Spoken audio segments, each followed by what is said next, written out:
بچپن کا دسمبر از ہاشم ندیم۔ پہلا دور۔ رفتہ رفتہ محلے میں میرے دوستوں کی تعداد میں اضافہ ہونے لگا تھا، لیکن میرا سب سے پہلا دوست راجہ ہی تھا، میرا سب سے گہرا اور رازدار دوست۔ راجہ بھی میرے ساتھ ہی پرائمری اسکول میں میرا ہم جماعت تھا۔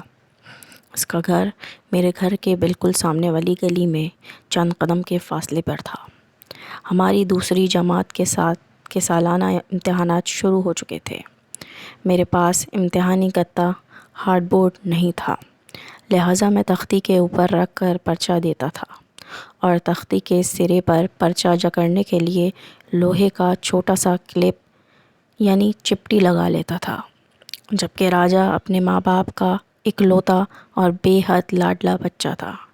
اس کے ابا نے اس کے لیے بہت خوبصورت سا امتحانی گتا خرید کر دے رکھا تھا، جس پر $6 کی ایک بہت بڑی تصویر بنی ہوئی تھی۔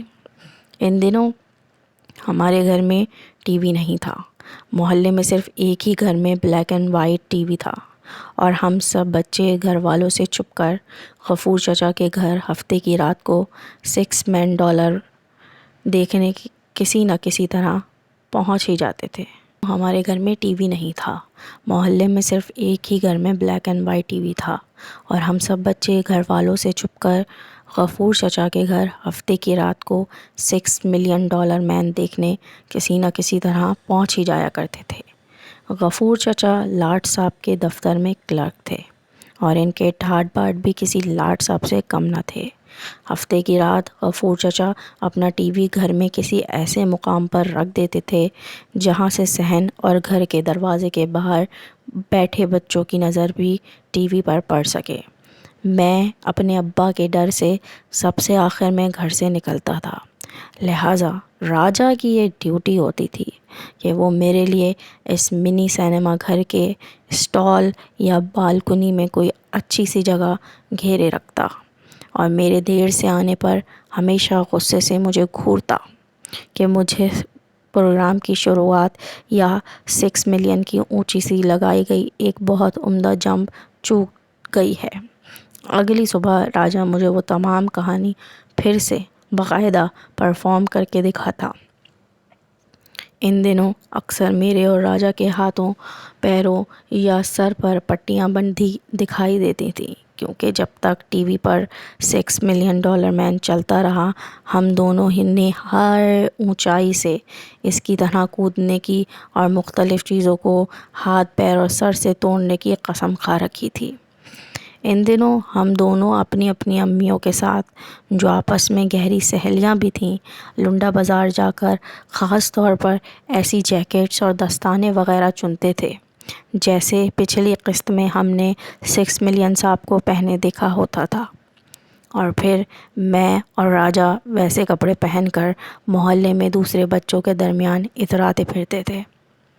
دوسری جماعت کے امتحانات شروع ہو چکے تھے۔ میں صبح سویرے چائے کا ایک پیالہ گرم تندور کی آدھی روٹی کے ساتھ حلق سے اتار کر جلدی سے راجہ کے گھر پہنچ جاتا تھا، لیکن راجہ تو ہمیشہ دیر کر دیتا تھا۔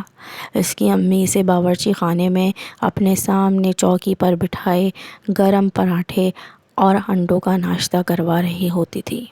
مجھے سر پر کھڑا بڑبڑاتا دیکھ کر راجہ جلدی جلدی نوالے نگلنے کی کوشش کرتا تو اسے ماں کی چہار سننا پڑتی کہ ٹھیک سے ناشتہ ختم کرے۔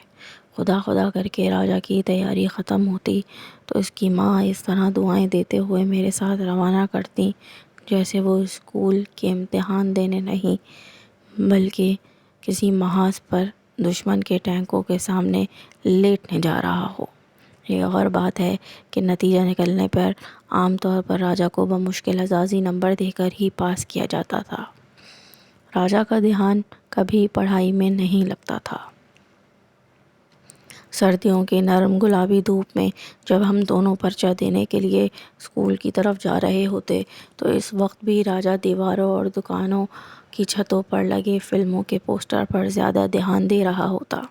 میں دل ہی دل میں اپنا رٹا ہوا امتحانی سبق دہرا رہا ہوتا، جبکہ وہ اس فلمی پوسٹر پر رواں تبصرہ جاری رکھتا۔ یار سنا ہے محمد علی کی انداتا بڑی زبردست پکچر ہے. یار تو نے سنا آئینہ میں ندیم شبنم نے غضب کام کیا ہے. کل تو اس کی گولڈن جوبلی منائی جا رہی ہے. کل شاید کی بھروسہ ریگل میں لگ رہی ہے. وحید مراد کی پرکھ کھا رہی ہے. تو اس اتوار کو میرے ساتھ رنگیلا کی کبڑا عاشق کا ٹریلر دیکھنے ضرور چلنا. راجا کے یہ تبصرے جاری رہتے اور آخر ہم اسکول میں داخل ہو ہی جاتے.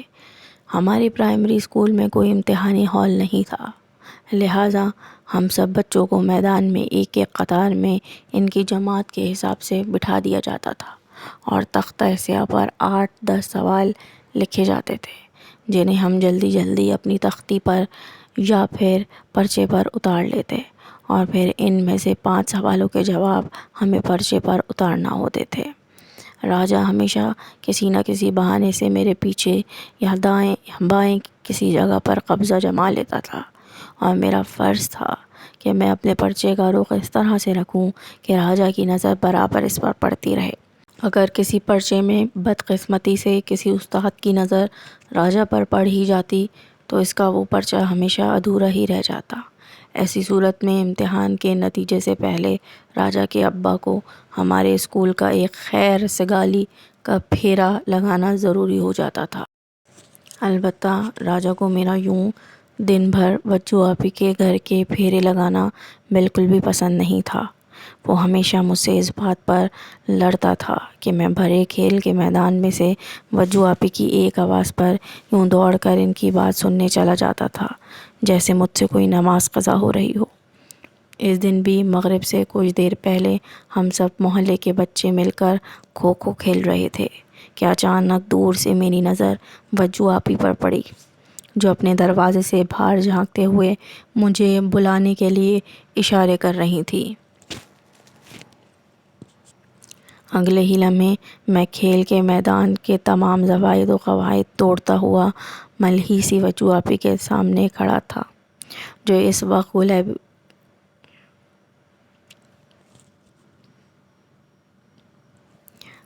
وقت گلابی لباس اور سفید دوپٹے میں خود بھی کوئی گلابی پری سی لگ رہی تھی. دور راجا کھڑا میری طرف دیکھ کر منہ ہی منہ میں میری شان میں کچھ بڑبڑا رہا تھا اور چہرے پر ہاتھ پھیر پھیر کر مجھے خبردار کر رہا تھا کہ اگر میں کھیل چھوڑ کر کہیں گیا تو میری خیر نہیں. لیکن اس وقت میری تمام تر توجہ وجو آپی کے گلابی چہرے کی طرف تھی، جس پر شام ڈھلتے سورج کی آخری کرنیں کچھ اس طرح اجالا کر رہی تھی کہ ان کی ناک میں اٹکا چھوٹا سا سنہری کوکا خود ایک چھوٹا سا سورج دکھائی دینے لگا تھا.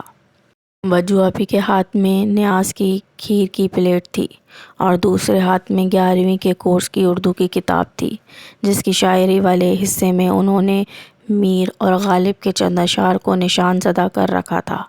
کھیر کی پلیٹ انہوں نے مجھے طاہر بھائی کی امی کے حوالے کرنے کی تاکید کی اور کتاب دیتے ہوئے مجھے سمجھایا کہ طاہر بھائی سے کہوں کہ جو مشکل شعر انہیں سمجھ میں نہیں آ رہے تھے ان سب کو انہوں نے سرخ پینسل سے نشان لگا کر واضح کر دیا ہے. طاہر بھائی کو جب بھی وقت ملے ان کی تشریح لکھ کر وجو آپی کو بھجوا دیں. میں فوراً ہی الٹے قدموں طاہر بھائی کے گھر کی طرف بھاگا.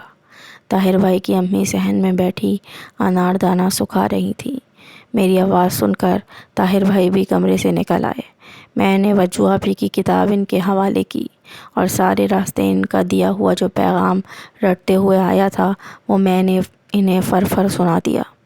طاہر بھائی ہلکے سے مسکرائے اور بولے، یہ تمہاری وجو آپی کو پڑھائی لکھائی کے علاوہ دوسرا کوئی کام بھی نہیں ہے کیا؟ مجھے ان کی اس بات پر شدید غصہ آیا، لیکن اس سے پہلے کہ میں ان سے کچھ کہتا خود طاہر بھائی کی امی نے انہیں جھڑک دیا. ارے تو کیا ہوا؟ اگر بچی نے ذرا سی مدد مانگ ہی لی ہے پڑھائی میں تو کون سا آسمان گر گیا؟ تیری لیاقت تو نہ جھڑ جائے گی اسے کچھ بتانے سے؟ طاہر بھائی جواب میں ہنستے ہوئے کتاب لیے اندر کمرے کی جانب بڑھ گئے اور جاتے جاتے مجھے کہہ گئے کہ وہ رات کو تمام شعروں کی تشریح کر کے کتاب سمیت وجو آپی کو بھجوا دیں گے. میں نے واپسی پر کافی نمک مرچ لگا کر طاہر بھائی کی شکایت وجو آپی سے لگائی اور ان سے یہ بھی کہا کہ آئندہ وہ طاہر بھائی کو کوئی کام نہ کہا کریں۔ میں جب 11ویں جماعت میں آ جاؤں گا تو خود انہیں اردو پڑھا دیا کروں گا۔ لیکن میری بات پر غصے میں آنے کے بجائے وہ ہلکے سے مسکا دی اور میرے گال پر زور سے چٹکی کاٹ کر اندر چلی گئیں۔ میں تو یہ سمجھ رہا تھا کہ وہ طاہر بھائی کو سخت سست سنائیں گی کہ ان کی مجال کیسے ہوئی ایسی کوئی بات کہنے کی، جبکہ کھیر کی پلیٹ تو کتنی جلدی طاہر بھائی کی امی نے ہتھیا لی تھی۔ بدلے میں 2-4 شیروں کی تشریح تو کرنا تھی ان کے ہونہار بیٹے کو۔ اس ذرا سے کام کے لیے اتنے نخرے، اور پھر یہ وجوہاپی بھی نہ۔ بجائے غصے میں آنے کے ان کا گلابی چہرہ مزید گلابی ہو گیا تھا۔ میں سخت کشمکش میں ان کے گھر سے واپس لوٹا۔ کسی نے ٹھیک ہی کہا تھا، ان لڑکیوں کے مزاج کا بھی کوئی بھروسہ نہیں ہوتا، گھڑی میں تولا اور گھڑی میں ماشا۔ یہ تو تھی آج کی ایپیسوڈ۔ اگلی ایپیسوڈ کے لیے بنے رہیے۔ میرے چینل کو سبسکرائب کریں اور بیل آئیکن کو پریس کریں۔ Please subscribe my channel and press bell icon to.